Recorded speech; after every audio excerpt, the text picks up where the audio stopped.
الحمد لله نحمده ونستعينه ونستغفره ونؤمن به ونتوكل عليه ونعوذ بالله من شرور أنفسنا ومن سيئات أعمالنا من يهده الله فلا مضل له ومن يضلله فلا هادي له ونشهد أن لا إله إلا الله وحده لا شريك له ونشهد أن سيدنا وسندنا وحبيبنا ومولانا محمدا عبده ورسوله أما بعد فأعوذ بالله من الشيطان الرجيم وسيجنبها الأتقى الذي يؤتي ماله يتزكى صدق الله العلي العظيم. درود پاک پڑھیں. میرے محترم بزرگ اور عزیز بھائیوں، جیسے کہ آپ کے علم میں ہے، آج جمادی الثانی کی 13 تاریخ ہے اور جمادی الثانی کی 22 تاریخ کو خلیفہ اول یار غار یار مزار امیر المؤمنین سیدنا صدیق اکبر رضی اللہ تعالی عنہ کی یوم وفات ہے. اسی مناسبت سے آج میرا بھی ارادہ ہے کہ سیدنا صدیق اکبر رضی اللہ کے کردار اور آپ کی سیرت کے بارے میں کچھ معروضات پیش کروں. قرآن اور احادیث کے مطالعہ کرنے سے پتہ چلتا ہے کہ اللہ تعالیٰ نے صدیق اکبر کو بے شمار فضائل اور کمالات سے نوازا تھا.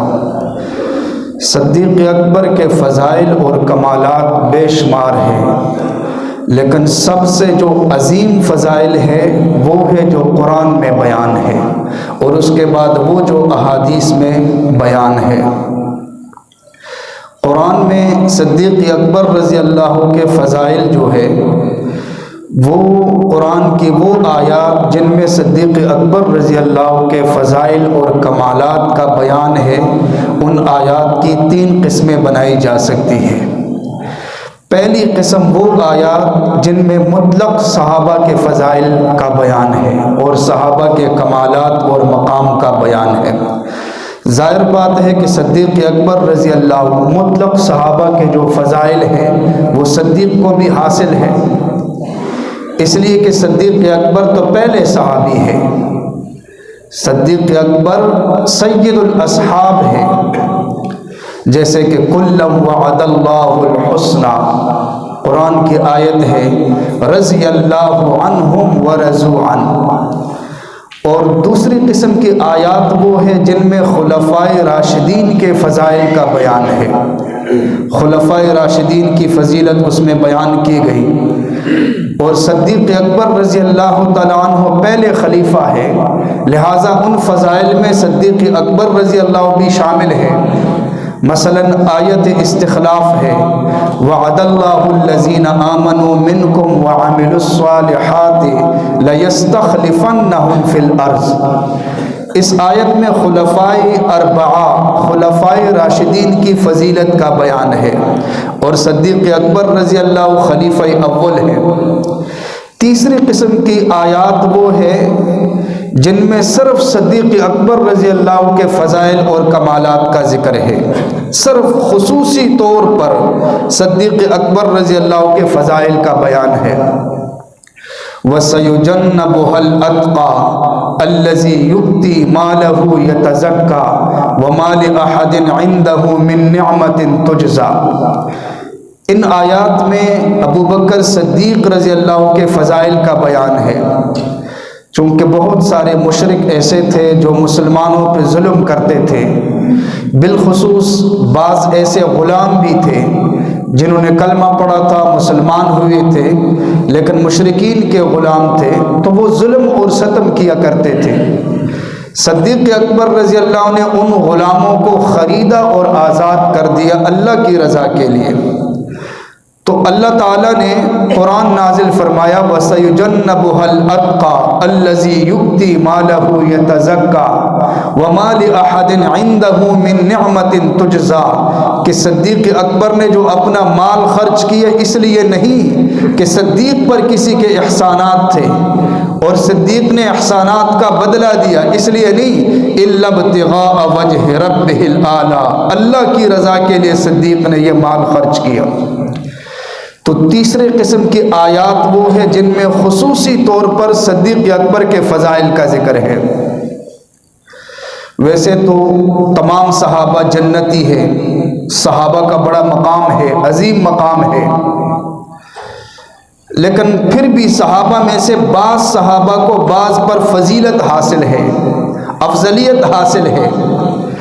بعض صحابہ کو سابقون الاولون کے نام سے یاد کیا جاتا ہے، بعض صحابہ کو خلفائے راشدین کے نام سے یاد کیا جاتا ہے، بعض کو عشرہ مبشرہ کے نام سے یاد کیا جاتا ہے، بعض کو اصحاب بدر کے نام سے یاد کیا جاتا ہے، اور بعض کو مہاجرین اور انصار کے ناموں سے یاد کیا جاتا ہے۔ پھر بعض صحابہ وہ ہے جو فتح مکہ سے پہلے مسلمان ہو گئے، اور بعض وہ جو فتح مکہ کے بعد مسلمان ہوئے تھے۔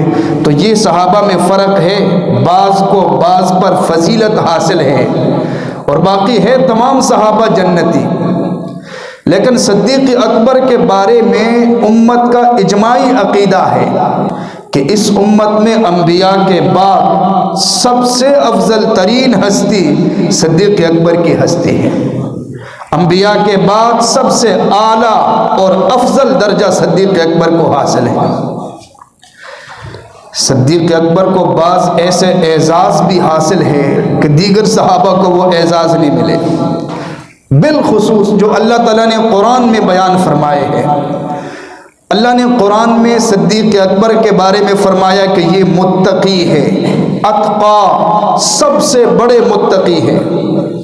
وَسَيُجَنَّبُهَا الْأَتْقَى الَّذِي يُؤْتِي مَالَهُ يَتَزَكَّى وَمَا لِأَحَدٍ عِندَهُ مِن نِعْمَةٍ تُجْزَى۔ صدیق اکبر کے بارے میں خصوصی اللہ تعالیٰ نے فرمایا کہ یہ متقی ہے، اور قرآن میں ایک اور مقام پر اللہ نے فرمایا ان اکرمکم عند اللہ اتقاکم، جو جتنا بڑا متقی ہوگا اس کی اتنی زیادہ عزت ہوگی، اتنا بڑا معزز ہوگا۔ اور صدیق اکبر کے بارے میں فرمایا کہ یہ سب سے بڑے متقی ہے۔ گویا کہ قرآن نے بتا دیا کہ صدیق اکبر سب سے بڑے معزز ہیں، چونکہ سب سے بڑے متقی ہیں۔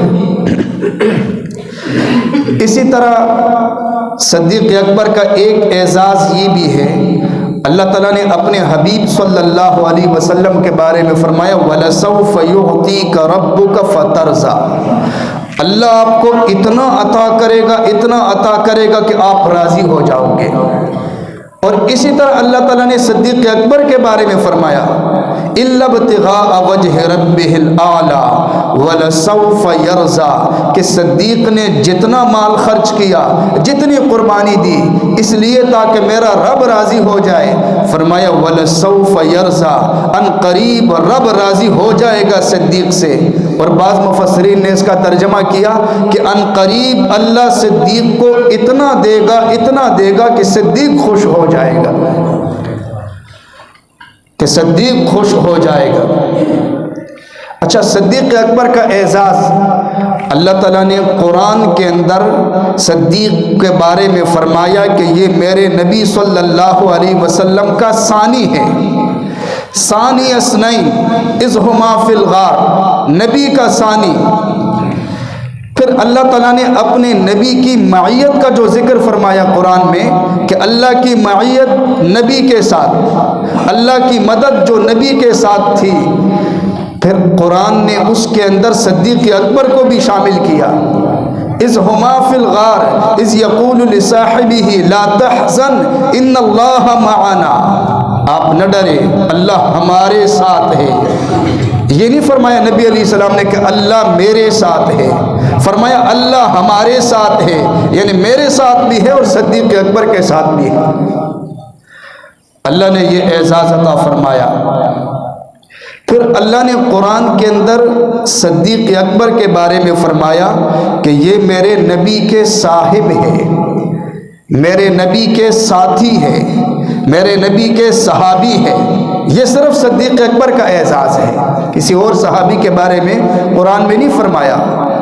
اذ یقول لصاحبہ لا تحزن، اور اللہ کے نبی نے بھی فرمایا یا ابا بکر انت صاحبی فی الغار و صاحبی علی الحوض، ابو بکر آپ غار میں بھی میرے ساتھی رہے، آپ حوض پر بھی میرے ساتھی رہیں گے، آپ حوض پر بھی میرے ساتھی رہیں گے۔ اب صدیق اکبر رضی اللہ نبی کے ساتھ رہے۔ اللہ تعالیٰ نے صاحب کے لفظ کو ذکر فرمایا ہر موڑ پر۔ ہجرت جب آپ مکے میں تھے تو صدیق وہاں ساتھ تھے، جب آپ مدینے میں تشریف لائے وہاں بھی ساتھ، ہجرت کی رات بھی ساتھ، غار میں بھی ساتھ، اور یہاں تک کہ روضے کے اندر بھی ساتھ۔ اور ایک حدیث میں آتا ہے آپ نے فرمایا اول من تنشق الارض، اول انا من تنشق الارض، سب سے پہلے میری قبر کھلے گی، میں اٹھوں گا، ثم ابو بکر و عمر، اس کے بعد ابو بکر اور عمر کی قبر کھلے گی۔ تو جب قبر سے اٹھیں گے تب بھی نبی کے ساتھ ہوں گے۔ اور آپ نے فرمایا کہ سب سے پہلے امت میں سے صدیق اکبر جنت میں داخل ہوگا، جب جنت میں داخلہ ہوگا تب بھی صدیق نبی کے ساتھ ہوگا، اور حوض کوثر کے مقام پر بھی صدیق اکبر نبی کے ساتھ ہوگا۔ تو اللہ نے فرمایا اذ یقول لصاحبہ لا تحزن، یہ صدیق اکبر کا اعزاز ہے، اتنا بڑا اعزاز اللہ نے عطا فرمایا۔ پھر صحابہ میں سے ایک اعزاز صدیق اکبر کا کہ صدیق اکبر کے گھرانے میں سے 4 نسلیں ایسی ہیں جن کو صحابیت کا شرف حاصل ہوا۔ کسی صحابی کی ایسی 4 نسلیں نہیں تھی جن کی 4 نسلوں کو صحابیت کا شرف حاصل ہو۔ صدیق اکبر خود بھی صحابی، والد بھی صحابی، بیٹا بھی صحابی اور پوتا بھی صحابی بیک وقت۔ یہ شرف صرف صدیق اکبر کے حصے میں آیا۔ تو اللہ تعالیٰ نے ابو بکر صدیق رضی اللہ تعالیٰ عنہ کو بڑا مقام عطا فرمایا، بہت بڑا مقام۔ ابو بکر صدیق رضی اللہ تعالیٰ عنہ، ابو بکر کا ایک لقب صدیق ہے اور ایک عتیق ہے۔ صدیق کا معنی سچ بولنے والا، عتیق کا معنی جس کو آزاد کیا ہو۔ آپ نے فرمایا انت عتیق اللہ من النار، صدیق اللہ نے آپ کو آگ سے آزاد کر دیا۔ تو اللہ کے نبی کی زبان سے آپ کو عتیق کا لقب مل گیا، اور جو صدیق کا لقب آپ کو ملا، آسمانوں سے بھی صدیق کا لقب ملا اور اللہ کے نبی کی زبان سے بھی آپ کو صدیق کا لقب ملا۔ ایک روایت میں آتا ہے کہ نبی صلی اللہ علیہ وسلم جب معراج میں تشریف لے گئے، میں جبریل امین سے فرمانے لگے کہ دیکھو یہ تو لمبا سفر ہے، مسجد اقصی، 7 آسمان، سدرۃ المنتہا، اور پھر جنت اور جہنم، اور پھر اللہ سے ملاقات، لیکن جب میں کل لوگوں کے سامنے یہ بیان کروں گا تو وہ تو میری تکذیب کریں گے، وہ تو میری بات نہیں مانیں گے۔ تو حضرت جبریل امین نے جواب دے دیا، فرمایا ان قومک یکذبک وابو بکر یصدقک، آپ کی قوم تو آپ کی تکذیب کرے گی لیکن صدیق اکبر آپ کی تصدیق کرے گا، وہو صدیق، اور وہ صدیق ہو، وہ آپ کی تصدیق کرے گا اور وہ صدیق ہے۔ تو آسمانوں سے بھی ابو بکر کو صدیق کا لقب ملا، اور نبی علیہ السلام کی زبان سے بھی صدیق کا لقب ملا۔ ایک روایت میں آتا ہے نبی علیہ السلام احد پہاڑ پر تشریف لے گئے، حضرت ابو بکر بھی ساتھ تھے، حضرت عمر بھی ساتھ تھے، حضرت عثمان بھی ساتھ تھے، تینوں احد پہاڑ پر کھڑے تھے تو پہاڑ نے حرکت شروع کی، پہاڑ لرزنے لگا۔ ایک نبی ہے، ایک صدیق ہے، ایک عمر ہے، ایک عثمان ہے۔ آپ نے پہاڑ کو مخاطب کیا، فرمایا اسکت یا احد، اسکن، رک جا، اپنی حرکت کو بند کر دے۔ فَإِنَّمَا عَلَيْكَ نَبِيٌّ وَصِدِّيقٌ وَشَهِيدَانِ، تجھے پتہ ہے اس وقت تجھ پر ایک نبی ہے اور ایک صدیق ہے اور 2 شہید ہیں۔ حضرت عمر عثمان کی طرف اشارہ کہ وہ شہید ہے، اور صدیق اکبر کے بارے میں فرمایا کہ ایک صدیق ہے۔ تو یہ سند آپ کو نبی علیہ السلام کی زبان سے بھی ملی۔ اچھا، ابو بکر کا جو نام ہے وہ عبداللہ ہے، لیکن آپ نے کتابوں میں پڑھا ہوگا، لوگوں سے سنا ہوگا، عام طور پر جو بیان کیا جاتا ہے آپ کا نام وہ ابو بکر کے نام سے، صدیق اکبر کے نام سے آپ کو یاد کیا جاتا ہے۔ عبداللہ کا نام کم ہی آپ نے سنا ہوگا۔ اگر کوئی عبداللہ کی فضیلت سنائے تو آپ کو پتہ بھی نہیں ہوگا کہ یہ کس کی فضیلت ہے۔ لیکن آپ کا نام عبداللہ ہے اور کنیت آپ کی ابو بکر ہے۔ ویسے جو کنیت رکھی جاتی ہے وہ اپنے خاندان میں سے بیٹا یا بیٹی ان کے نام پر کنیت رکھی جاتی ہے، لیکن ابو بکر کا کوئی بکر ان کا کوئی بیٹا یا بیٹی نہیں ہے۔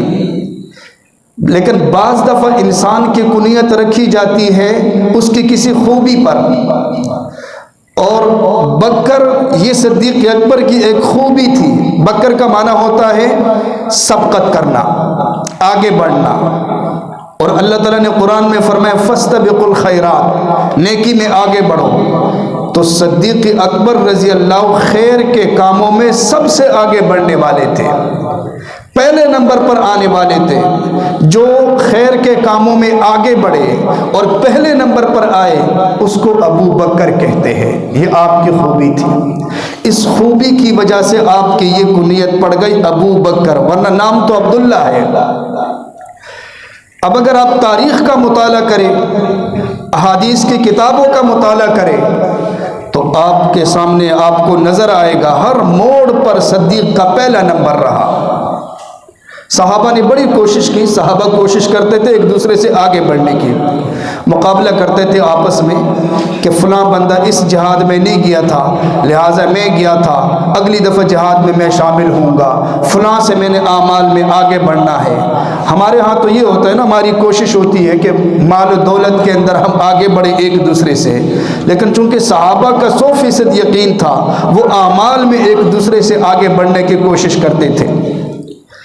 تو صدیق اکبر پہلے نمبر پہ رہتے تھے، پہلے نمبر پر، یہاں تک کہ جب نبی علیہ السلام کو نبوت ملی اور آپ نے دعوت دی، سب سے پہلے آپ نے صدیق اکبر کو دعوت دی۔ صدیق اکبر نے سوچا بھی نہیں، وقت بھی نہیں لیا، آپ نے دعوت دی اور صدیق اکبر نے فوراً کلمہ پڑھا اور مسلمان ہو گئے۔ ایمان کے اندر بھی پہلے نمبر پہ رہے۔ نبی علیہ السلام نے فرمایا کہ میں نے جس کے سامنے بھی اسلام پیش کیا اس نے سوچا، سوچ بچار کی، وقت لیا، مشورہ کیا، لیکن ایک صدیق اکبر ہے کہ جب میں نے ان کے سامنے کلمہ پیش کیا سوچا بھی نہیں اور کلمہ پڑھ کر مسلمان ہوگا۔ یہاں پہلا نمبر رہا۔ ایک روایت میں آتا ہے کہ صدیق اکبر اور عمر فاروق بیٹھے ہوئے تھے، گفتگو کر رہے تھے، تو صدیق اکبر نے کوئی سخت بات کہہ دی، عمر فاروق ناراض ہو گئے۔ صدیق اکبر نے معذرت بھی کی، لیکن عمر نے کہا کہ میں آپ کی معذرت کو قبول نہیں کرتا، وہاں سے چلے گئے۔ ابو بکر صدیق ان کے گھر تشریف لے گئے، دروازے پہ دستک دی، دوبارہ معذرت کی، انہوں نے معذرت قبول نہیں کی۔ اب صدیق اکبر نبی علیہ السلام کی خدمت میں آئے، یا رسول اللہ عمر فاروق جو ہے وہ ناراض ہو گئے، میں نے معذرت کی لیکن وہ قبول نہیں کرتے۔ اللہ کے نبی نے فرمایا یغفر اللہ لک یا ابا بکر، کہ ابو بکر اللہ آپ کے گناہوں کو معاف کر دے۔ تھوڑی دیر کے بعد حضرت عمر نے اپنے گھر میں سوچا، محسوس کیا کہ صدیق اکبر معذرت کرتے ہیں اور میں قبول نہیں کرتا، مجھے ان کی معذرت قبول کرنی چاہیے۔ فوراً صدیق اکبر کے گھر چلے گئے، دروازے پہ دستک دی، بتایا گیا صدیق اکبر گھر میں نہیں ہے۔ اچھا، فاروق اعظم سمجھ گئے جب گھر میں نہیں ہے تو کہاں ہو سکتے ہیں؟ پیغمبر کی مجلس میں ہی ہو سکتے ہیں۔ صدیق یا تو گھر میں ہوتے تھے یا پیغمبر کے قدموں میں ہوتے تھے۔ فاروق اعظم فوراً نبی علیہ السلام کی خدمت میں آئے۔ جیسے داخل ہوئے، اللہ کے نبی کے سامنے آئے تو نبی علیہ السلام نے جیسے دیکھا آپ کے چہرے کا رنگ بدلا۔ صحابہ سمجھ گئے کہ نبی علیہ السلام اس وقت عمر سے ناراض ہو رہے ہیں۔ صدیق اکبر بھی سمجھ گئے، عرض کرنے لگے یا رسول اللہ، غلطی میری تھی، عمر کی غلطی نہیں تھی، غلطی میری تھی، عمر کی غلطی نہیں تھی۔ لیکن نبی علیہ السلام اپنی حالت پہ رہے اور فرمایا کہ تمہیں وہ وقت یاد نہیں ہے کہ جب میں نے کلمہ پیش کیا تم سب نے انکار کر دیا اور میری تکذیب کی؟ ایک صدیق اکبر تھا جو آگے بڑھا اور اس نے کلمہ پڑھا اور مسلمان ہو گیا، اور ایک صدیق اکبر تھا جو میرے لیے سہارا بھی بنا، جس نے مدد بھی کی، جانی اعتبار سے اور مالی اعتبار سے مدد بھی کی۔ اور پھر آپ نے فرمایا فہل تارکو لی صاحبی، فہل تارکو لی صاحبی، کیا میری خاطر میرے ساتھی کو تم چھوڑو گے نہیں، معاف نہیں کرو گے؟ تو صدیق اکبر اسلام قبول کرنے میں بھی پہلے نمبر پہ رہے۔ اچھا، اسلام کی خاطر مار کھانے میں، قربانی دینے میں بھی پہلے نمبر پہ رہے، اور سب سے پہلے توحید کی دعوت بھی صدیق اکبر نے دی، اس لیے تو ابو بکر کنیت تھی۔ کتابوں میں ایک واقعہ لکھا ہے کہ نبی علیہ السلام ایک دفعہ نماز پڑھ رہے تھے کعبے میں، ایک مشرک آیا، اس نے اپنی چادر نبی علیہ السلام کی گردن میں ڈالی اور کھینچنے لگا۔ کسی نے صدیق اکبر کے دروازے پہ دستک دی، ادرک صاحبک، آؤ اپنے ساتھی کے بارے میں پوچھو۔ صدیق اکبر دوڑتے ہوئے آئے، دیکھا نبی علیہ السلام کو تو فوراً فرمانے لگے اتقتلون رجلا ان یقول ربی اللہ وقد جاءکم بالبینات من ربکم، تم اس آدمی کو قتل کرتے ہو جو تمہیں توحید کی دعوت دیتا ہے اور جو واضح دلائل کے ساتھ آیا ہے۔ اس کے بعد انہوں نے نبی علیہ السلام کو چھوڑا اور صدیق اکبر کو مارا، اتنا مارا کہ صدیق اکبر زخمی ہو گئے، بے ہوش ہو گئے۔ انہیں اٹھایا گیا، گھر لے جایا گیا۔ جیسے ہوش میں آئے، آنکھ کھلی تو والدہ سامنے بیٹھی ہوئی تھی۔ جو زبان سے پہلا لفظ نکلا وہ یہ تھا کہ رسول اللہ صلی اللہ علیہ وسلم کہاں ہے اور کیا سلامت ہے؟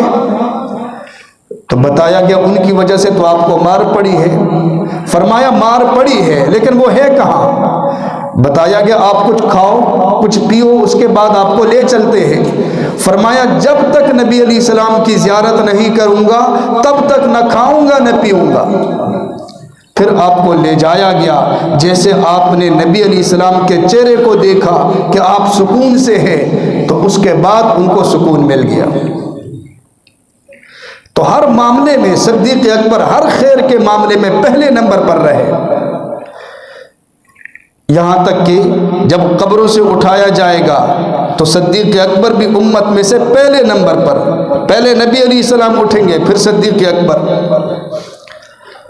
جنت میں پہلے نبی علیہ السلام پھر صدیق اکبر، ہاؤس پر نبی علیہ السلام صدیق اکبر وہاں بھی ساتھ ہوں گے پہلے نمبر پر۔ اور دین اسلام پر جو مال خرچ کیا، جو قربانی دی، اس میں بھی پہلے نمبر پر رہے۔ ایک واقعہ مشہور ہے، آپ نے سنا ہوگا، ایک جنگ کے موقع پر نبی علیہ السلام نے اعلان کیا، تعاون کے بارے میں فرمایا۔ حضرت عمر رضی اللہ عنہ نے سوچا کہ میری حالت بہتر ہے، آج میں صدیق سے آگے بڑھ جاؤں گا، ہر موقع پر صدیق پہلے نمبر پہ رہتا ہے، آج میں آگے بڑھ جاؤں گا۔ تو حضرت عمر رضی اللہ عنہ نے گھر کا آدھا مال اٹھایا اور نبی کی خدمت میں پیش کیا۔ آپ نے عمر سے پوچھا، فرمایا کتنا لے کر آئے ہو؟ یا رسول اللہ سارا مال جمع کیا اور آدھا آپ کے قدموں میں ڈال دیا۔ اس کے بعد صدیق اکبر آ گئے، جو کچھ تھا وہ نبی کے قدموں میں ڈالا۔ آپ نے صدیق اکبر سے پوچھا، فرمایا کتنا لے کر آئے ہو؟ کہا یا رسول اللہ گھر کے اندر جتنا موجود تھا سارا لا کر آپ کے قدموں میں ڈال دیا۔ حضرت عمر کہنے لگے کہ صدیق عمر کسی موڑ پر آگے آپ سے نہیں بڑھ سکتا، ہر موڑ پر صدیق کا پہلا نمبر ہوگا۔ تو اللہ نے ایسا مقام عطا فرمایا تھا۔ نبی علیہ الصلوۃ والسلام نے بعض صحابہ کو جنت کی بشارت دی، ویسے تمام صحابہ جنتی ہیں، لیکن بعض صحابہ کو آپ نے اپنی زبان مبارک سے بشارت، خصوصی بشارت دی۔ ان میں صدیق اکبر کا پہلا نمبر ہے۔ جب عشرہ مبشرہ کے صحابہ کو آپ نے جنت کی بشارت دی تو پہلا نام آپ نے صدیق اکبر کا لیا۔ فرمایا ابو بکر فی الجنہ، عمر فی الجنہ، عثمان فی الجنہ، علی فی الجنہ، طلحہ فی الجنہ، زبیر فی الجنہ، عبد الرحمن فی الجنہ، سعد فی الجنہ، سعید فی الجنہ۔ آپ نے 10 صحابہ کے نام لیے، یہ جنتی، اور صدیق اکبر کا نام سب سے پہلے آپ نے لیا۔ ایک موقع پر آپ نے فرمایا انی لأعرف رجلا باسمہ واسم ابیہ۔ آپ نے فرمایا کہ میں ایک آدمی کو جانتا ہوں، اس کے نام کا بھی مجھے پتا ہے اور اس کے والد کے نام کا بھی مجھے پتا ہے۔ لا یأتی بابا من ابواب الجنہ الا قال مرحبا مرحبا۔ فرمایا جب وہ جنت کے دروازوں کے پاس سے گزرے گا تو ہر دروازہ اس کو پکار کر کہے گا مرحبا، خوش آمدید، مرحبا مرحبا۔ ایک صحابی کھڑے ہوئے، یا رسول اللہ لمن ھذا، یہ بشارت کس کے لیے ہے؟ آپ نے فرمایا ہوا ابن ابی قحافہ، یہ ابو بکر صدیق کے لیے ہے یہ بشارت۔ تو نبی صلی اللہ علیہ وسلم نے خصوصی طور پر اپنی زبان مبارک سے بشارت دی۔ ویسے تو تمام صحابہ جنتی ہے، تمام صحابہ کا ایک مقام ہے، لیکن اللہ نے جو صدیق اکبر کو ایک اعزاز عطا فرمایا، ایک مقام عطا فرمایا، وہ کسی کو نہیں۔